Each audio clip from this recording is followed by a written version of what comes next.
एक बार माता सीता जब विवाह कर कर अयोध्या में आई, अवधपुरी में माता जानकी आई, पर 8 रात्रि तक माता जानकी ने अवधपुरी का भोजन नहीं करा, अयोध्या का भोजन ग्रहण नहीं करा। क्यों? दशरथ जी ने जाकर कहा, बहुरिया क्या बात है, तुम अवधपुरी का भोजन क्यों नहीं करती हो? बहू कहती है, नहीं पिताजी मुझे भोजन नहीं करना है। क्यों, कुछ दिक्कत है क्या? नहीं नहीं। इतने में कौशल्या मैया ने आकर कहा, बहू क्या बात है, तुम अयोध्या का भोजन क्यों नहीं कर रही हो, अवधपुरी का भोजन क्यों ग्रहण नहीं कर रही हो? नहीं माँ कोई बात नहीं। पानी क्यों नहीं पीती तुम अयोध्या का? 8 दिन हो गए। नहीं कहा। सुमित्रा माँ को भी कुछ नहीं कहा, पर कैकई माता जब आई और माता कैकई ने आकर पूछा, बहू ऐसी क्या बात है जो तुम अयोध्या का भोजन नहीं करती हो, अवधपुरी का पानी नहीं पीती हो, ऐसा क्या हो गया? आज तुम्हें 9 दिन हो गए, ना तो तुमने अयोध्या का पानी पिया ना भोजन किया, आखिर बात क्या है? तब माता सीता ने कहा, माँ मेरे पिता जनक जी कहते हैं, और जनक जी कोई साधारण नहीं थे, संतों के भी संत जनक महाराज थे। माँ मेरे पिता जनक जी कहते हैं, जिस घर में भांजे की हत्या हुई हो उस घर का ना तो पानी पिया जाता है ना भोजन किया जाता है। कैकई ने कानों पर हाथ रख लिया, कैसी बात कहती है, तो इस अवधपुरी में किसने भांजे की हत्या कर दी? माता सीता ने कहा, मेरे ससुर दशरथ भांजे के हत्यारे। अग्नि की तरह बात पूरी अवधपुरी की ओर फैल गई, और अयोध्या में जब दशरथ जी के कानों में शब्द गया कि मेरी बहू ने मुझे पर भांजे की हत्या का दोष लगाया है, तब दशरथ जी को वो चरित्र याद आ गया। जब पहुंचा सरयू तीर भरन को नीर, विपत्ति का मारा जल भरने गया बेचारा। श्रवण पानी को आया था, वो जल में तुम भी डुबोया था, अरे धोखे से मारा बाण कलेजा फाड़ा, जल भरने गया बेचारा। तब श्रवण कुमार ने शब्द कहा था दशरथ जी को देखकर, मामा जी भेद बता देना, पितु मात को नीर पिला देना, मेरे पांव पड़ी जंजीर हुआ अंधियारा, जल भरने गया बेचारा। तो श्रवण कुमार का शब्द सुना दशरथ जी ने कहा, तूने मुझे मामा कैसे कह दिया? तो इतने में श्रवण कुमार कहते हैं, मामा मेरी माँ से मैं रोज पूछता था, माँ मेरे मामा कैसे लगते हैं? तो मेरी माँ ने कहा था, तेरे मामा के मस्तक पर सूर्य वंश का तिलक है, आपके मस्तक पर तिलक देखा इसलिए आपको मामा कह दिया। ये कंपनी का ट्रेडमार्क है कि कौन सी ब्रांड के हो? क्या? मस्तक का तिलक। 2 चीजें कंपनी की है हमारे पास, एक मस्तक का तिलक, एक गले की माला, तुलसी की माला, रुद्राक्ष की माला, ये कंपनी का ट्रेडमार्क है। जो CFL का बल्ब बेकार हो जाता है बेकार, अगर समय से पहले बेकार हो जाए तो वो कंपनी में वापिस हो जाता है। मस्तक पर तिलक लगा है, गले में तुलसी की माला, रुद्राक्ष की माला तुम्हारे गले में है, अचानक मालूम पड़े अटैक आ गया, शुगर बढ़ गई, ब्लड प्रेशर बढ़ गया, एक्सीडेंट हो गया, और तुम्हारे मुंह से राम नहीं निकला, कृष्ण नहीं निकला, शिव नहीं निकला, मत निकलने दो। अगर तुम्हारे मस्तक पर तिलक लगा है और तुम अचानक मर गए, राम नहीं निकला, कृष्ण नहीं निकला, मत निकलने दो। और मस्तक पर अगर तिलक लगा है, यम के दूत बंदी बनाने आएंगे तो पहचान जाएंगे ये नरक ले जाने वाला जीव नहीं, इसके मस्तक पर कंपनी का मार्क लगा हुआ है, ये तो शंकर के धाम में जाएगा, ये कैलाशपति के धाम में जाएगा। इसलिए मस्तक पर या तो त्रिकुंड खींचो, सत्यम शिवम सुंदरम, ये शिव का है। बिंदी लगाओ, ये माँ जगत जननी की है। नारायण तिलक लगाओ, ये मेरे भगवान श्री कृष्ण कन्हैया का है। त्रिपुंड तिलक लगाओ, खड़ा 2 सफेद के बीच में लाल, ये मेरे नारायण का। ये कंपनी का मार्क है। कौन सी ब्रांड का है? जाएगा कहां? किसी किसी के मस्तक पर तिलक ही नहीं रहता तो मालूम ही नहीं पड़ता कि दिल्ली मेट तो नहीं है। कंपनी तो दिख ही नहीं रही है कि कौन सी कंपनी का है। कंपनी लिखिए, चाइना का माल दिखता है। कंपनी नजर नहीं आ रही है, विशेष कोई कंपनी तो दिखे। हिंदू धर्म में जन्म लिया है तो मस्तक पर तिलक हो, गले में तुलसी की, अरे बोलो तो माला, रुद्राक्ष माला। क्यों? कभी कभी ऊपर का लेवल मिट भी जाए तो अंदर का लेवल काम आ जाए कि कंपनी दिख जाए कौन की है। मीराबाई से राणा ने कितना कहा था कि तुलसी की माला छोड़ो मेरी मीरा, तुम पहनो 9 लख हार, मीरा तेरो क्या लागे, अरे क्या लागे री गोपाल, मीरा तेरो क्या लागे। मीराबाई बोली है राणा तुलसी की माला नहीं छोड़ो राणा, अरे यही तो हमारो श्रृंगार, मीरा तेरो क्या लागे। ये नहीं छोड़ सकते, पर दुनिया के लोग सारी वस्तुएं अच्छी लगती है पर तुलसी की माला गले में चुभती है। कहा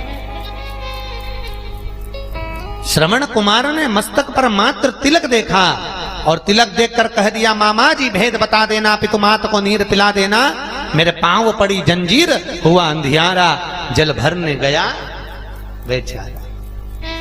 तूने मुझे मामा कह दिया? हाँ मेरे मामा ये जल ले जाना। जब श्रवण कुमार पात्र दिए, जल लेकर जब दशरथ जी पहुंचे, तब दशरथ जी ने क्या देखा कि सुहांगी दशरथ जी महाराज की बहन जो शांति मुनि के साथ बैठी हुई थी, बहन को देखकर आंसू ढलक गए। मेरे हाथ से भांजा मर गया, भांजा गया। दशरथ जी को याद आ गया जनक जी ने अपनी बेटी को गलत ज्ञान नहीं दिया, सत्य है भांजा मरा है, पर ये भांजे की हत्या के दोष को मिटाया कैसे जाए। विश्वामित्र जी उस समय पर वहीं विराजे थे।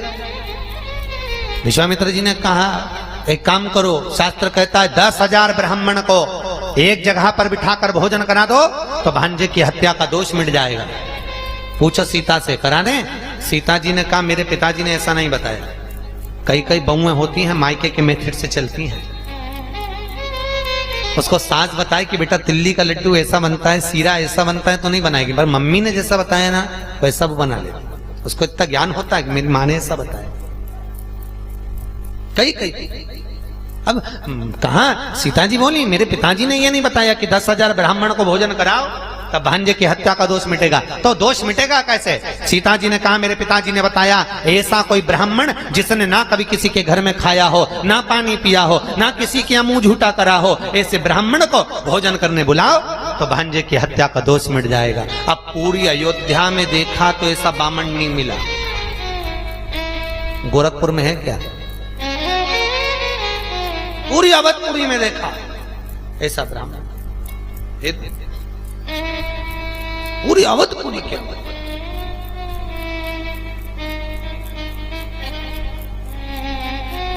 और जब ऐसा ब्राह्मण नहीं मिला किसको बुलाए? तब शब्द कर एक काम करा, गोभक्त जिसने ना कभी किसी के घर में मुख झूठा करा हो, ना पानी पिया हो, ना भोजन किया हो, उसको बुलाया जाए। पूरी अवधपुरी में देखा तो ऐसा कोई बामण नहीं मिला, कहां ढूंढा जाए? तब जनकपुरी में प्रश्न गया, जनक जी महाराज के पास में संवाद गया तो जनक जी से कहा गया श्री सगा जी महाराज समधी जी कोई ऐसा ब्राह्मण जिसने ना कभी किसी के घर में पानी पिया हो, ना भोजन किया हो, ऐसे ब्राह्मण को भेज दीजिए। तो जनक जी ने पत्र लिखकर भेजा ऐसा कोई ब्राह्मण नहीं है। हाँ एक ब्राह्मण है जिसने ना कभी किसी के घर पाया भोजन, ना पानी पिया, उसका नाम लंका का राजा रावण है। एक ही है पूरी पृथ्वी पर। क्यों है ब्राह्मण पर प्रवृत्ति राक्षस की है, इसलिए ऐसे राक्षस को कोई घर में भोजन करने नहीं बुलाता, उसको तुम बुलाओ। पत्र लिखा और दशरथ जी ने पत्र भेजा श्री रावण जी महाराज आप हमारे यहाँ भोजन करने पधारो। वो पत्र जो गया वो मंदोदरी के हाथ लग गया। किसके हाथ लगा? अब अभी कथा में था कि गांधारी पत्नी है। वेद व्यास जी ने उसके नाम के आगे धर्म शब्द संबोधित नहीं किया, पर मंदोदरी के नाम के आगे क्या लिखा है? धर्म पत्नी। पत्र गया तो मंदोदरी के हाथ में लग गया और मंदोदरी ने वो पत्र पढ़कर तुरंत रावण के पास में जाकर कहा, स्वामी तुम ब्राह्मण कुल में जन्मे और ब्राह्मण कुल में जन्म लेने के बाद तुमने कभी ब्राह्मण कर्म नहीं करा। रावण कहते हैं, मंदोदरी ब्राह्मण कर्म क्या? शंकर जी की आराधना करता हूँ, ये ब्राह्मण कर्म नहीं तो और क्या? मैं भगवान शिव का अभिषेक करता हूँ, ये ब्राह्मण कर्म नहीं तो और क्या? ब्राह्मण कर्म और क्या है? मंदोदरी कहती है, ये तो ब्राह्मण कर्म है, पर एक ब्राह्मण का कर्म और है कि जजमान के यहाँ भोजन करने जाए और दक्षिणा लेकर आए। रावण बोला, मेरे जैसे दशानंद 10 ग्रीवा को कौन भोजन कराएगा? किसको अपने खजाने खाली करवाना है? मंदोदरी बोली, ये तो फालतू की बात है ना, आप जाओ तो बात है ना। इसको कहते हैं धर्म पत्नी, जो पति को धर्म के पथ पर भेज रही है। आप जाओ तब तो। रावण कहने लगा, कहां जाना है? अवधपुरी के राजा दशरथ जी के यहाँ भोजन करने जाना है। ठीक है। रावण ने अपने मस्तक के मुकुट को जमीन पर रख दिया, क्योंकि रावण विद्वान था, उसको मालूम था अहंकार का मुकुट लेकर जाऊंगा तो मुझे राम नहीं मिल पाएंगे। रावण को मालूम था। एक बार दशरथ जी महाराज ने मस्तक पर मुकुट पहन रखा था और राम को ढूंढने के लिए गए थे। आप लोगों ने सुना होगा।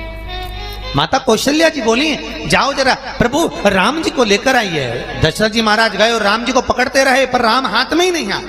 और आ भी गए तो लेकर बैठे गोद में, और गोद में लेकर बैठे तो राम उनकी गोदी से नीचे खसक गए। क्यों? क्योंकि राम जी को लगा पिताजी के मस्तक पर मुकुट विराजमान है, और मुकुट विराजमान है तो यहाँ ये राज्य सिवेश में बैठे हैं, ये मेरे पिता बनकर नहीं, भगवान नीचे को। रावण ज्ञानी था, उसको मालूम था अहंकार का मुकुट पहन कर जाऊंगा राम नहीं मिलेंगे। अहंकार में 3 गए, धन वैभव और वंश, ना मानो तो देख लो रावण कौरव और कंस। उतार दिया मुकुट, गए और जाते से सूचना मिली दशरथ जी महाराज को, कोई लंका का रावण आया है, लंकेश आया। दौड़े, दशरथ जी महाराज दौड़ कर गए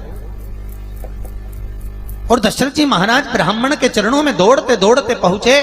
ब्राह्मणों का आदर करने वाले दशरथ जी महाराज ने ब्राह्मण के चरण को पखारने के लिए जल बुलवाया, और जब चरण धोने के लिए जल लेकर जब आए, जब चरण पखारने लगे, राम जी ऊपर छज्जे में से देख रहे थे, और राम जी ने छज्जे में से झांक कर देखा, मेरे पिता रावण के चरण धुला रहे हैं। और देखो, जैसे बच्चे देखते हैं वैसे ही करते हैं। एक माता पिता ने अपने बच्चे को सिखाया, सुनो आज शाम को गुरुजी आएंगे, तुम प्रणाम करना हो। बच्चे ने कहा ठीक है प्रणाम करूंगा। शाम को गुरुजी आ गए, पिताजी ने कहा चलो प्रणाम करो। बेटा कहने लगा नहीं करना। अरे प्रणाम कर, अपने गुरुजी हैं, नहीं करना। पिताजी ने 2 थप्पड़ दिए। इतने में माँ आई, बेटा अपने गुरुजी प्रणाम कर, नहीं करना। माँ ने भी 2 थप्पड़ दिए। बच्चा रोने लगा। इतने में गुरुजी बोले, क्यों मार रहे हो इसको? कि प्रणाम नहीं कर रहा। अरे तो वो प्रणाम नहीं कर रहा तो मत करने दो, कम से कम तुम दोनों तो करो रे। अब दोनों ने झुककर जैसे ही प्रणाम करा, इतने में बच्चे ने देख लिया तो बच्चे ने साष्टांग दंडवत करा। हम सुधरेंगे, युग सुधरेगा, हम बदलेंगे, युग बदलेगा। हम तो झुके हैं। आशा लगी हुई है मेरा बेटा खूब मेरा पांव पड़ेगा, मेरा बेटा खूब मेरी सेवा करेगा। ईमानदारी से बोलो, तुमने तुम्हारे सास ससुर की कितनी करी है? तुम करे हो तो करोगे ना।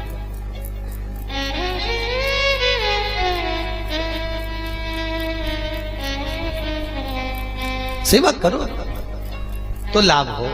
अब यहां सेवा करी ही नहीं है तो लाभ क्या होगा? आज दशरथ जी महाराज ने रावण के चरण पखारे, राम जी ने देख लिया और राम जी ने विचार कर लिया आज मेरे पिता ने चरण पखारे, एक बार मैं भी जरूर पखारूंगा। और जब रामेश्वर धाम की स्थापना हुई, हनुमान जी से कहा गया कोई विद्वान पंडित लाओ। हनुमान जी ने विभीषण से पूछा, विद्वान पंडित कौन मिल सकता है? तो कहा, मेरे भाई लंकेश के बराबर कोई विद्वान नहीं। मंदोदरी से प्रार्थना कर कर रावण को लेकर आए थे और रावण ने बैठकर रामेश्वर धाम की स्थापना करवाई थी। तब राम जी ने रावण के चरण पखारे थे, तब रावण ने आशीर्वाद दिया था, राम विजय भव। राम को आशीर्वाद दिया विजय भव। तो हनुमान जी ने कोनी मारकर कहा, क्यों रे रावण हार गया? अभी से हार गया? रावण कहता है, हारा नहीं हूं, पर जिस जगह पर मैं बैठा हूं वो एक गुरु की गादी है, और गुरु की गादी पर कोई भी ब्राह्मण आता वो यही आशीर्वाद देता, इसलिए मैंने विजय होने का आशीर्वाद दिया, और अन्यथा युद्ध के मैदान में तो राम मेरा दुश्मन है, उससे युद्ध जरूर करूंगा। भोजन का बोलिए महाराज, भोजन क्या बनाया जाए? रावण बोले कि जिसके कारण मैं भोजन करने आया वो भोजन बना। सीता जी से कहा, आप भोजन बनाओ। माता जानकी ने भोजन बनाया, रावण को भोजन कराया, रावण भोजन करा। दशरथ जी ने कहा, बोलो ब्राह्मण देवता, दक्षिणा क्या दूं? रावण कहता है, दक्षिणा आपसे नहीं लूंगा, जिसके कारण मैं भोजन करने आया हूं, दक्षिणा वो देगी उसको बुलाओ। सीता जी हाथ जोड़कर खड़ी थी, बोलिए ब्राह्मण देव, दक्षिणा क्या दी जाए? इतने में लंकेश सीता जी को देखता है और सीता महारानी रावण को देखती है कि ये वही रावण है जो जनकपुरी में युद्ध के मैदान में धनुष यज्ञ के समय पर आया था। बोलो ब्राह्मण देवता, दक्षिणा क्या दूं? लंका का राजा रावण कहता है, जानकी जी दक्षिणा मांगूंगा वो दे दोगी? सीता जी कहती है, ब्राह्मण देवता मांगिए तो शरीर जरूर देंगे, क्या चाहिए आपको? इतने में माता सीता के सामने लंका का राजा रावण कहता है, जानकी मैया अगर दक्षिणा में देना चाहती हो तो मुझे मेरी मुक्ति दे दीजिए। क्या दे दो? जम के तो बोलो, मुक्ति दे दीजिए। सीता जी ने उसी समय कहा, ब्राह्मण देव दक्षिणा में मुक्ति भी दे देती अगर तुम मेरे पिता जनक के यहाँ जीमने आते। अब तो मैं ब्याह हो गया है, शादी कर कर आ गई हूं और पति से बिना पूछे कुछ नहीं दे सकती, क्योंकि मुक्ति सीता जी जानती है मैं दे ही नहीं सकती। मुक्ति तो कौन देगा? राम। सीता जी दौड़ कर गई, प्रभु प्रभु दरवाजे पर ब्राह्मण भोजन करने आया है और दक्षिणा में मुक्ति मांग रहा है। तो सीता जी के शब्द सुने तो राम जी बोले, दे दे मुक्ति। सीता जी बोली, प्रभु आप कह रहे हो मुक्ति दे दूं? अगर लंका के राजा रावण को मुक्ति देना है तो पहले लंका में भक्ति को भेजना पड़ेगा। जब तक हृदय में भक्ति नहीं विराजमान होगी तब तक मुक्ति कैसे हो पाएगी नाथ? तो राम जी कहते हैं, मैं लंका में भक्ति भेज दूंगा। सीता जी कहती हैं, प्रभु आपकी इस धर्म पत्नी का एक नाम भक्ति है, जब तक सीता लंका नहीं जाएगी तब तक रावण को मुक्ति नहीं मिल पाएगी। राम जी कहते हैं, सीता मेरे शंकर के भगत का उद्धार करने के लिए मैं तुझे लंका भेज दूंगा, पर रावण को मुक्त कर दूंगा। और जैसे सीता लंका में पहुंची ऐसा भक्ति का संचार हुआ, सीताराम सीताराम सीताराम, अंदर जाए सीता बाहर देखे राम, बस सीताराम का ऐसा संचार हुआ कि राम जी दरवाजे पर पहुंच गए और रावण को मुक्त कर दिया। रावण मुक्त हो गया। ये शिव महापुराण के चरित्र। शंकर भगवान पर चढ़ाई गई शमी पत्र आस्तिक मुनि का नाम लेकर, कौन से मुनि? आस्तिक मुनि का नाम लेकर शमी पत्र को वापस उठाकर उसको अपने दरवाजे की चौखट पर कहीं पर भी या द्वार पर कहीं पर भी एक ओर रख देने पर घर के अंदर बगीचे के अंदर सर्प प्रवेश नहीं करता। ध्यान रखिए, सर्प प्रवेश नहीं करेगा।